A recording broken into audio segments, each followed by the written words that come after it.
Welcome to the rental report. It's raw, it's unedited, it's just two self-proclaimed rental industry advocates, players, professionals. I'm MacKenzie Wilson. My other co-host along with me is Hart Togman, and Hart is the CEO of Rent Panda out in beautiful Ontario.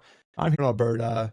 I run the largest Facebook group in Alberta for landlords called the Alberta Landlord Community. I'm excited too, and I think talking about rentals is what we do day in day out with clients and customers and all of that. And so just talking shop with another rental expert is awesome, and I think there's a lot of value in our brains and in those that we work with. So let's get it out there, and excited to get started. Yeah, and I always find when I have these conversations, there's so many nuances in the industry, especially with the human element of a renter or a tenant calling your property home, their home. It's there's just really a lot to it, and yeah, awesome. This is a fun, dynamic conversation. So we're kind of spitballing as we kick this off. The whole premise of the show is we're going to talk between 30 and 40 minutes once a week. It's going to go live the same day with minimal editing. It's all going to be done by AI, which maybe might be today's talking point. I don't know. And it's simply that. It's sharing best practices, observations, news, really anything just related to the industry if we were talking around the water cooler. Yeah, and I think telling maybe the inception story of our first conversation, MacKenzie, would be awesome because we were at a conference together, and as the industry is, all the conferences seem to happen in the same week, in the same days, in the same afternoon, and we were actually impromptu carpooling from one conference to another, and we got stuck in Toronto traffic as one does. Yeah. And we got an hour and 45 minutes each way, I think it was, to just talk shop, and we realized that there is so much to talk about that doesn't get talked about, that doesn't get picked up in the news outlets. The ability to dive deep into micro topics that can really affect a landlord's life, an investor's life, a tenant's life, and their business was really cool. And so I think we just kind of like had a little spark there, a little bro spark in terms of the rental industry. That was a while ago, and I think everyone gets busy, but now we are finally here to talk about all the things that we can't because we live 2,000 kilometers apart, so we can't get stuck in the car together anymore. But we can talk about it. That's right. I was surprised you're going to bring up your Uber side hustle as a CEO, but cool, man. I appreciate that. Yeah, that's fair enough. Exactly.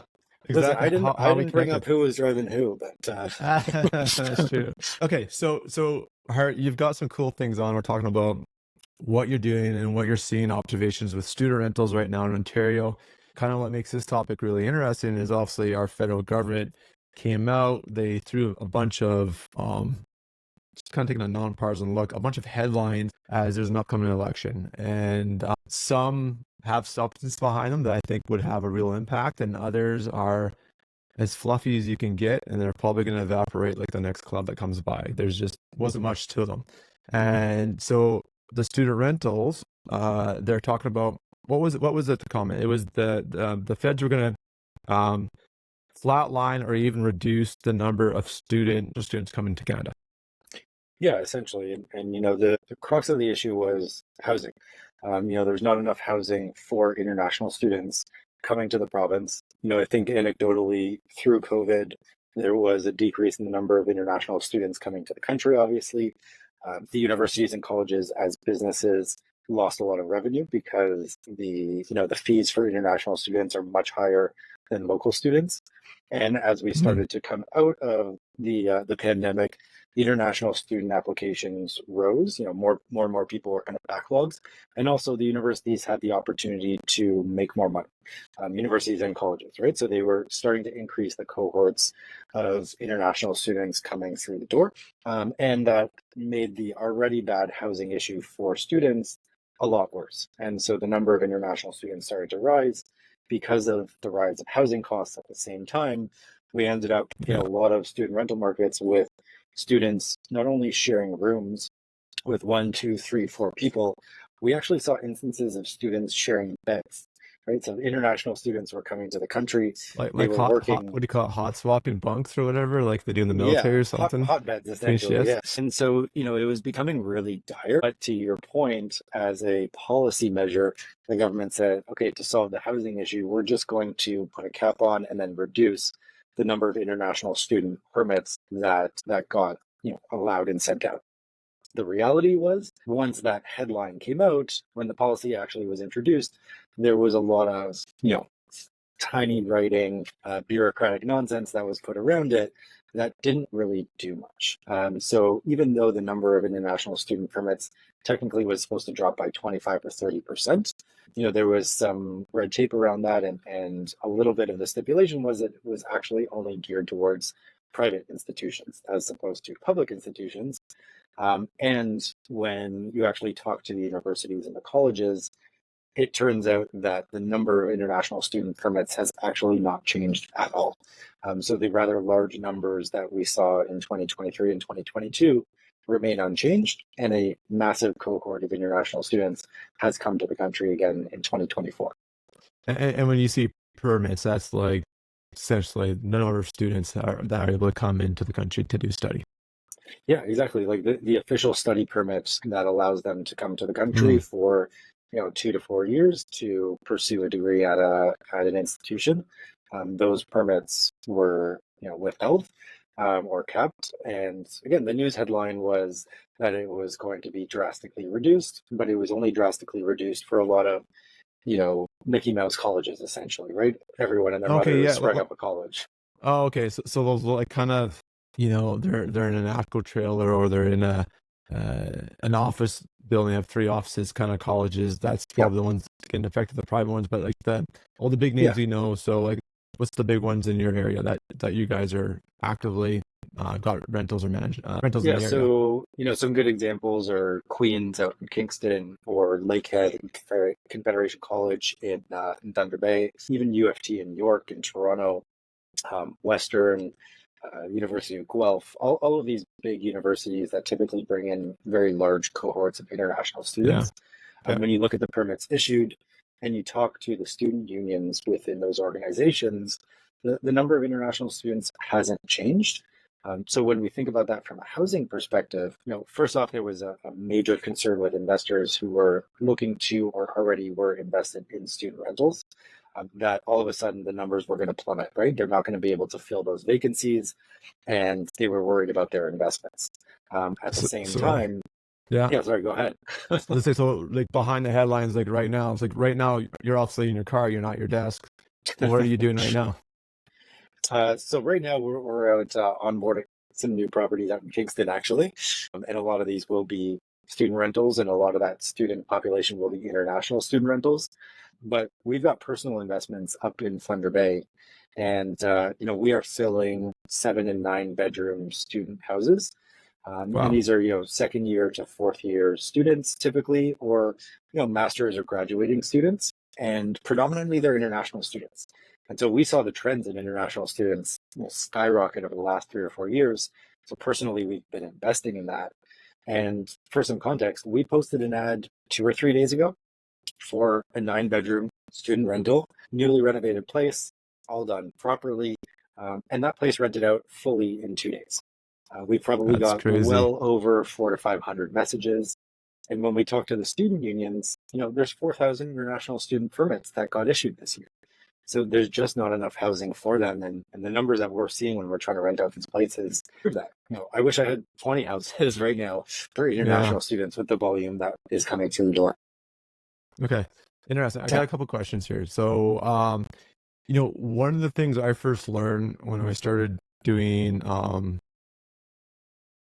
real estate landlord, real estate investing conferences across the country, and particularly in Ontario, how much you guys value the student rentals over there versus what I would value here in Alberta. I think this is always something that kind of like, not that you live in your bubble, but you kind of see in everything somewhat similar until you're actually somewhere else like, oh, no, that's different. That's interesting. And obviously, because your legislation environment in Ontario with your RTA, they don't have a fixed term lease. Everything is in perpetuity until either the tenant decides to end the lease and move on, or under a few very select prescribed reasons, you guys as the homeowner or the landlord can end the lease. So it's far more desirable for you guys to actually have student rentals, where I look at it, I'm like, that's a lot of work, because every year I got to put someone in there again. And I like when my tenants renew because then we just have a chat, we pick the new rent, and I say thank you, I give a little appreciation, and kind of carry on. Yeah, I think that's a perfect analysis, and I often get in my Ontario bubble as well. So, talking to someone like you is great because in my mind as an investor and as the founder of Rent Panda, seeing hundreds and hundreds and thousands of landlords renting here in Ontario, the most common issue is, tenants or the fear of tenants not paying rent causing Yeah, damage when an investor purchases a property, if it's under rent control, which the vast majority of housing in Ontario is, their concern is oftentimes that a tenant is going to stay so long that their property is no longer going to be the investment and the positive return that they originally had hoped for and had calculated so diligently. So yeah, we get into this mindset of even placing tenants when we're placing, young professional couples, we're looking at a tenant that wants to stay 18 to 36 months and then move on because their family is growing, they're looking to move to the suburbs, whatever it ends up being. But most landlords in Ontario don't want 5, 7, 8 year tenants because if you are rent controlled, you will never be able to keep pace with the rent increases that are coming yeah. through. It's also why new assets that have been built after 2018, November 15th, 2018, or newly renovated down to the studs units, newly created units. All of those are extremely desirable assets because they're not rent controlled. And so student rentals are a perfect way to guarantee that no one is really going to stay more than typically 3 years at its absolute max. And a typical Yeah. student rental is 12 to 18 months turnover. Yeah. Is when did that rule come into play that if it's basically a brand new unit or you can take an existing unit but it's literally a gut job right down to the studs of the property, so it's essentially being redone, that will count as well to that unrestricted Yeah, so uh, the rent control guidelines there's a little bit of fuzziness to them in terms of the extent of the renovation, but in the legislation, it is a unit, a residential unit that is first occupied after November 15th, 2018, first occupied. is Okay. yeah, is not under rent control. So any new builds, even if you have a single family home and you convert it into a proper legal duplex, typically the main floor and upper floor, which was a residential unit, would actually be rent controlled, and then the basement unit, which Oh, was not, will not be rent controlled. So there's some really odd grayness to nuances. that legislation and nuances. Yeah. But at its core and clean, a new build or anything past November 15th, 2018 is not rent controlled. Anything before then is. So when you Hmm. look at the housing stock, the large majority is from before Oh, 2018. totally. I'm Yeah. surprised. Like, I mean, 2018 has been a while now. I mean, we're going on 4 years, probably five. And this has always been a stat I've wondered about Hart, and especially when we get in such low vacancy markets, and now we're really a low vacancy market across every major city center across Canada here. And you know we're decades in the making of this housing crisis that we're in.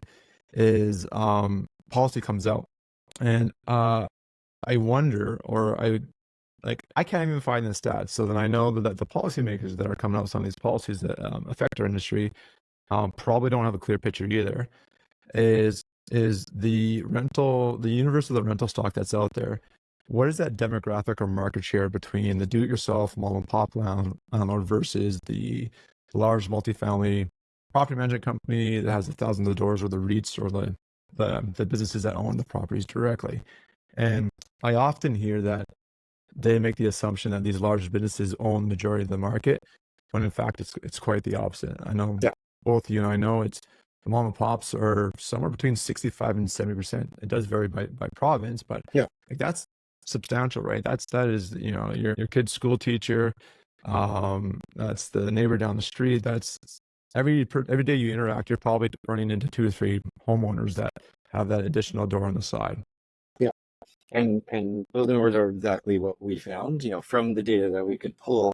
It was something along the lines of 60% of all housing in Canada is provided by small landlords as it was defined. And those are the mom and pops.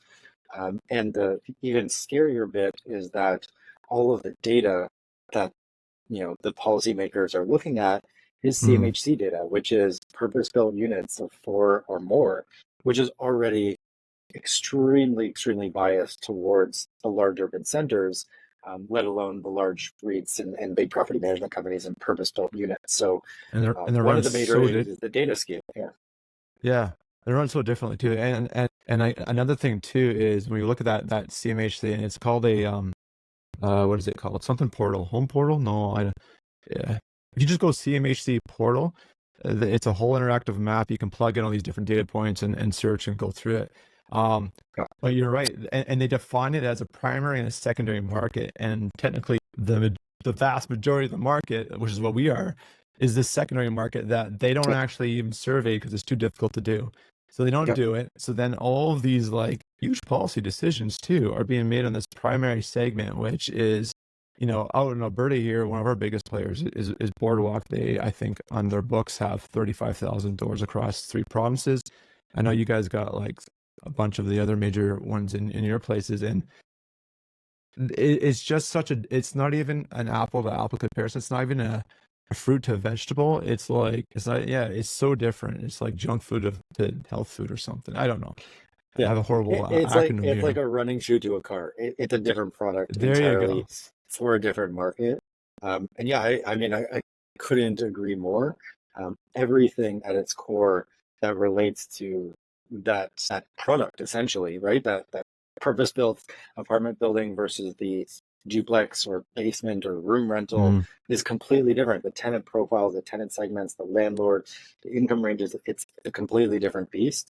Mm. And so, when that trickles down to something like student rentals, it becomes really scary to look at the policymakers limiting the number of international students coming into town, but then at the same time, putting strict regulations on the ability to build, purpose-built student rentals. If you look at the Oh, zoning laws within most tier 2 cities, which every university aside from, those in Toronto and Vancouver and Montreal are in quote unquote tier 2 cities, and Calgary probably too, but the government may define Calgary as tier 2 in relation to population. what All of is the that. tiers? Like I'm not super familiar with that part. I mean, every province is a little bit different, but essentially it's population size, and I don't have the numbers off the top of my head. Yeah. But There's typically when a they look at, yeah, tier 1 cities, it's going to be like Toronto, Montreal, Vancouver, probably Calgary got at it. this point. And yeah, I wonder if like population size of over a million or 1.5 million now, but the numbers vary. But ultimately, if you look at university towns, the vast majority of universities and colleges aren't within those large urban centers. They're in the smaller populations.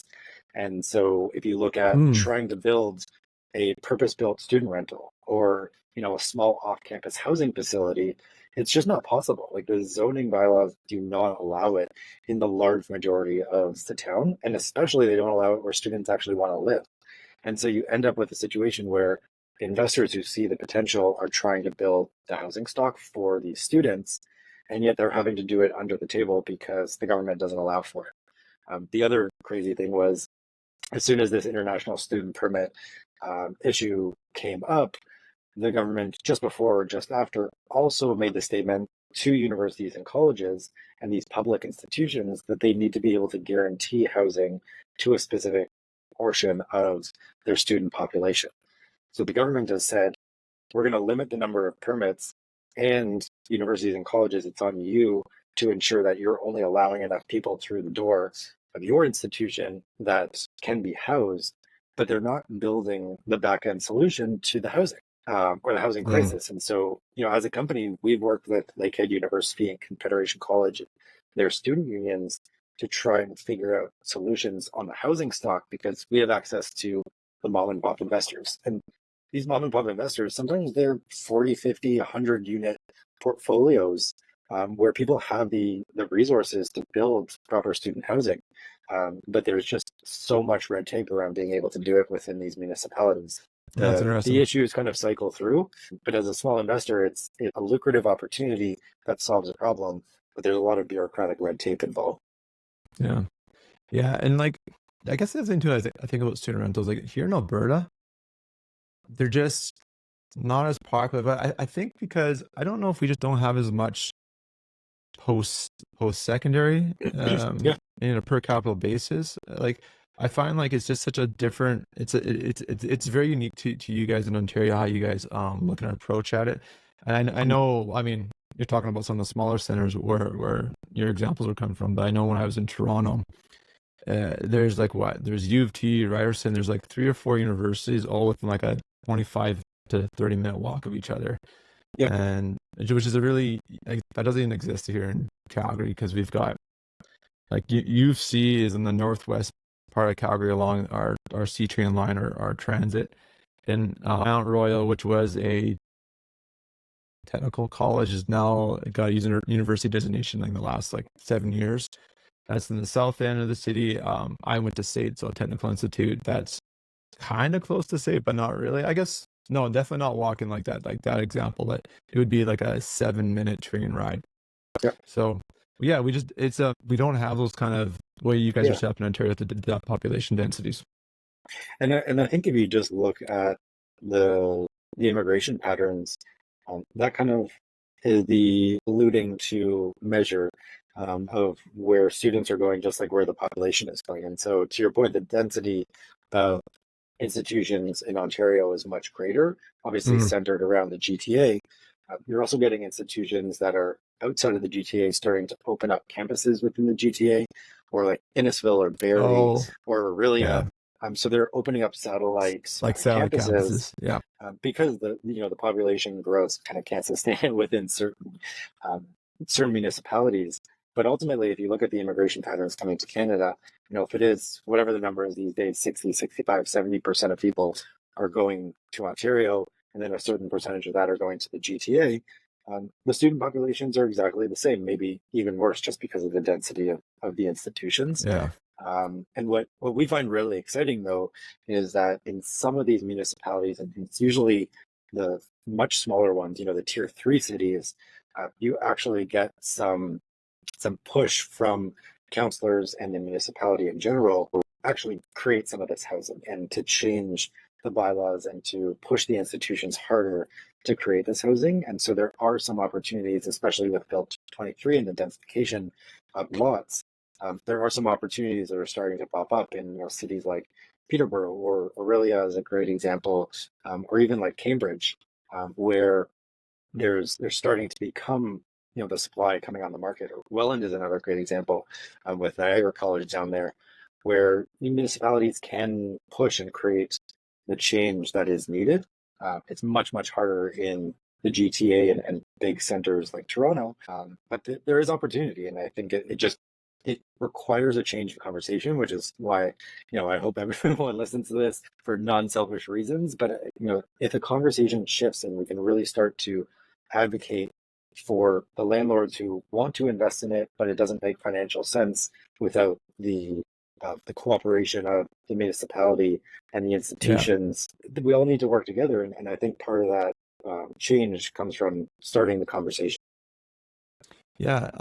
Well, and this is something I've given a lot of thought to. Is kind of you kind of started alluding to it, Hart, where how if we look at the rental industry in a whole, and we've got 3 levels of government: federal, provincial, and your local municipalities, and what role they all play in this rental housing environment or ecosystem, and maybe help me expand upon this. But here's how I've always tried to picture and explain it to someone who's kind of maybe not super aware of it or new to the industry. Typically, that accidental landlord. So we've got so we're governed at the provincial level. Each province has their own RTA, the Residential Tenancy Act, and by the way, on a complete side note, the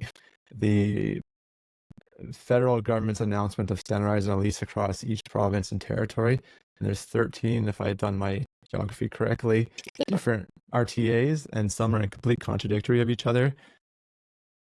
That's also a jurisdictional right of the province, not the feds. Anyways, I digress. That's again one of those vote grabbing titles as opposed to meaningful change in a policy. But we're governed at the provincial level, and And what the legislation, if it's good, the legislation should be when you've got your two stakeholders, which you've got homeowners and landlords on one side, renters and tenants on the other. Good legislation will balance the rights and responsibilities and the needs of both of these stakeholders evenly. And if we're in that kind of balancing kind of position, then it does its job well, and great, and also has to do it quickly too. There's a time factor as well. But if it does it and it balances these two needs evenly, then that's good. If it favors one stakeholder over the other, you get generally a net negative effect. And what I mean by that, what you guys are seeing in Ontario and even in BC right now, is there's a lot of, I don't want to say the word favoritism, but there's a lot of grace given to the tenant side for whatever. Can't do this, can't do that, or if you make mistakes, there's no problem. Where if the landlord, doesn't do their documentation or one of their applications correct, they reset the whole time. Or they're very strictly held to a much higher standard.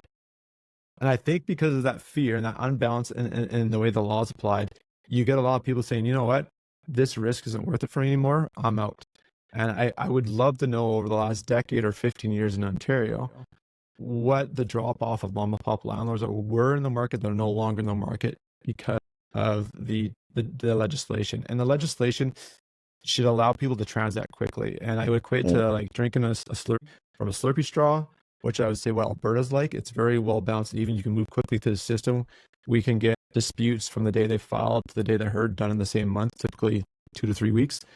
Where if it's like what you guys are in the situation where you've got 8 months of backup, it's kind of like trying to drink a Slurpee through a coffee, those little mixing coffee black straws. It doesn't impact the industry in terms of adding more business or economic. It's not an economic driver, but it's a huge influencer. So that's kind of where that provincial layer falls in. But really, the biggest access to supply is done through zoning and bylaws at the local level. And the ease and how quickly you can get through that process to get a development and a building permit to build something new to add supply in the market it can either be really expensive, or I know in something like Victoria, I believe, and I don't know about Vancouver, I know Toronto as well, from the day they apply to the day they can get shovels in the ground, we're talking years. And then you think about the risk factor of holding an expensive piece of real estate and how deep of pockets you have to execute and will tolerate that type of risk to get the investment going. It makes it much more challenging. Therefore, less people are going to do it. So, I mean, there's that layer. And then I think the feds come in where they have the pockets. They control things like mortgage approvals and the access to the monetary side of the business and the systems where they can either add or ease safeguards to allow more people to get in the market through the financing side. So that's kind of how I envision the ecosystem kind of working. And you need this balanced approach because, and one of the objections I hear when I make this statement is, well, you know what, if the tenants say, they usually say is, well, I move, if what am I trying to say here? I'm stuttering. Let me repeat this. If the tenant will say like, you know what, well, I have to live somewhere, the landlord, has kind of the upper hand a little bit, but to the extent is you can choose to rent from somebody else. And yes, it's a tight market, but again, that kind of relates to the other factors we're talking about. Yep.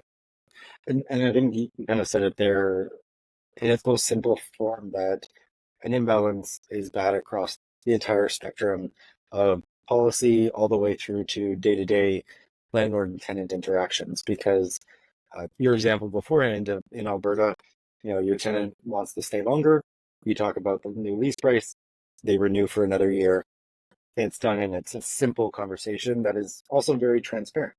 And there may be a little bit more of a balanced housing market, but also housing stock because of the policy that's in place. Yeah, because everyone shares that burden, right? Of like, yeah, if the supply and demand, like, it's never going to be perfect. It's always a cycle. But if everyone is paying at market value, then that burden's shared with the demand. Where in your guys' situation, yep. your laws favor someone, the tenants that are in for 5 or 7 years, because all of a sudden now they're 30, 40, 50% or even more below current market rents. They don't want to move. And I've also heard of examples where like you've got seniors in like a 4-story walk up that have mobility issues now that they developed they're almost imprisoned in their own place, their own home, because they can't get in and out of the building easily. There's no elevator, but they can't move because of they've been accustomed to the rent that they're at. Yeah, and I think, at the both micro and macro level, you hear landlords all the time who have, small portfolios, 4 or 5 units, and they have one tenant who's been in one of their basement units for 12 years. And so when they renovate the upper unit, they're trying to jack rents up to as much as humanly possible, and maybe taking less than favorable tenants because of that desperation to get such high rents to offset that other unit. And so when you look at it at a portfolio level, a Hmm. single investor is trying to do that. And when you look at it at an entire, community of landlords, that's also happening. And so as rents start to push up, and you put up a property for 2,800 for that 1 bedroom, and I'm putting up my property, which is a 1 bedroom, I go, well, MacKenzie can get it. Maybe I'm going to push for 2,850. And that cycle just continues, and creates more of the imbalance, which creates more of the issue. And ultimately, I don't think that there's a Yeah. single solution. I think that there has to be a massive unified solution. The densification changes that are happening in some of these cities is great. But to your point about the building lead times, yeah, Bill 23 is good, and having, 4 units in Toronto as of right is great. But if it doesn't make Mhm. sense financially to build the 4 units as of right, it doesn't matter. And we were down in the States and talking to investors within our network, and they had the funds to build, 60 to 100 unit purpose built apartments. And they were like, hey, can you help us get this done in Toronto? And I'm like, sure, but it's going to be 4 to 6 years before you put a shovel in the ground. No, like, well, That's screw it. wild. I can build 4 buildings in Florida in that same time. And so, Yeah. it's pushing investment elsewhere. And we saw these trends, right? Through COVID, Ontario investors came out to Alberta and started to invest, or they went out east and they started to invest.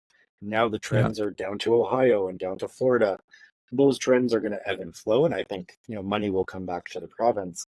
But it is very, very hard to push development, to be a landlord and to be a tenant here in Ontario right now. Yeah. It's and it's not good for both, right? Like it's yeah, not good.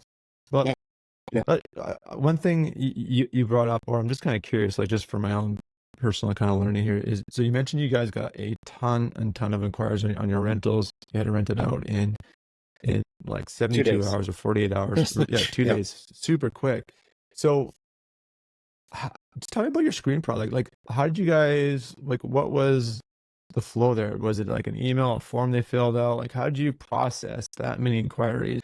And how did you get to doing the viewings? Was it more of an open house style? Like, how did you guys handle such a high demand? Because I'm Yeah, curious. I mean, we will definitely be talking about tenant screening in future episodes and diving into each little element. But we specifically built housing for international students, and Okay. we build avatars every time we really push out any asset. And for us, it was actually East Indian international students was our perfect avatar, right? And we were launching at the end of May, early June. And so we knew that it was going to be people coming in for the summer who are likely working the summer or in a summer student program and then starting up again in September. And so with Hmm. international students, and specifically East Indian international students, we knew that there was going to be a flood of inquiries. We didn't know how fast it was going to be. And so we essentially staffed up. We made sure that those Facebook listings, the Rent Panda listings, the Kijiji listings, all of the marketplaces were manned almost 24/7. So speed of reply was really important. We Oh, hooked people in and we asked them a few basic questions. We made sure that they understood the property. And then we typically send a request for a showing, or have them book a showing time, and at the same time process an application. And so if someone doesn't complete that application, then we're not going to go forward with the showing. Depends on the traffic to the property, but for this, we had as many tenants as we could possibly get through the door.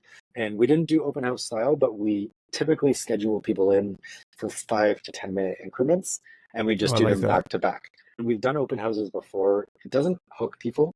They feel like, oh, it's an open house, I'll show up. They all either show up in the last 10 minutes of the open house or they don't show up at all. Yeah. But Yeah. when Yeah. people have a calendar invite with automatic notifications, with instructions on where to go and who to call when you arrive, and they have a Yeah. time slot, they feel more compelled to show up. There's an obligation And factor. Yeah. yeah, for sure. And then, we also have a list of who showed up. We take notes and qualitative, data collection on site during the showings. And then afterwards, then we process all of our formalized checks, our credit checks, our background checks, our income verification, Canley and open room checks, all of our screening, which again, we'll talk about it another time. Yeah. But all of that happens after the formalized application is done and the showing is done. And for international students, it's rather simple. So, credit doesn't really matter unless they're more mature students. We're really looking to make sure they've got GIC money in an account and money, and their $720 a month typically is coming out of that GIC paid to them. That they've got some parent support. If they've got guarantors in the country, then that's great, but most don't. Yeah. So a guarantor is kind of useless. Most, again, East Indian international students that we've built housing for are going to be having side jobs. So they're going to be driving Uber or doing DoorDash or working at Tim Hortons, Subway, McDonald's, Walmart, like the big employers. So they've got a job lined up or they've started that job. And so they're actually making some money. They've got GIC funds coming through, Yeah. and they will articulate that they've got parent support. And the really great thing is that that they're paying 4 times what a local student is. And so we know that they have parent support or else they wouldn't be able to afford school. And Yeah. we know that their parents are probably going to kill them if they get kicked out of housing for non-payment of rent. And that jeopardizes, their path to PR or their scholarship at the university. So They have a they're, lot of writing on the line. There's a lot yeah, at risk, or however you want to define it. That's yeah, very, very thoughtful, yeah. Hart. Yeah. And we'll talk about, management of international students probably as another topic too later. But you, in short, you have to manage them like a parent. Right? It's not a, family that you're placing in a long-term rental that you can set and forget. It is much, much more active management, almost like parenting Yeah. kids in a You're rental. running rooming houses, right? That's a whole different strategy than just putting Yeah. a single family in a single rental unit. Yeah, and kids that don't know how to clean, that don't know how to take out the garbage, that maybe have never done that in their lives because their parents have taken care of that for them. So it's a whole other beast. But, it's That's part a of good conversation to have down the road. Let's yeah, do it. Yeah. for sure, for sure. Cool. Awesome. I think we're All out of right. Well, time. I think we are. Let's wrap it up. Thanks for listening to us. If you made it this far in the show, we can take feedback whichever way. Both Hart and I are on LinkedIn. We're pretty out there in the media these days. Yeah, Instagram. If you like it, reach out to us, ask questions. We'll probably take your thoughts in the show next time. And I have like 5 or 6 questions I want to hit at you, Hart, that we'll have to save for the next show. But a little bit about the AI, your tenant avatar. I'm really intrigued about getting into the details on that. And yeah, this is great. Appreciate it.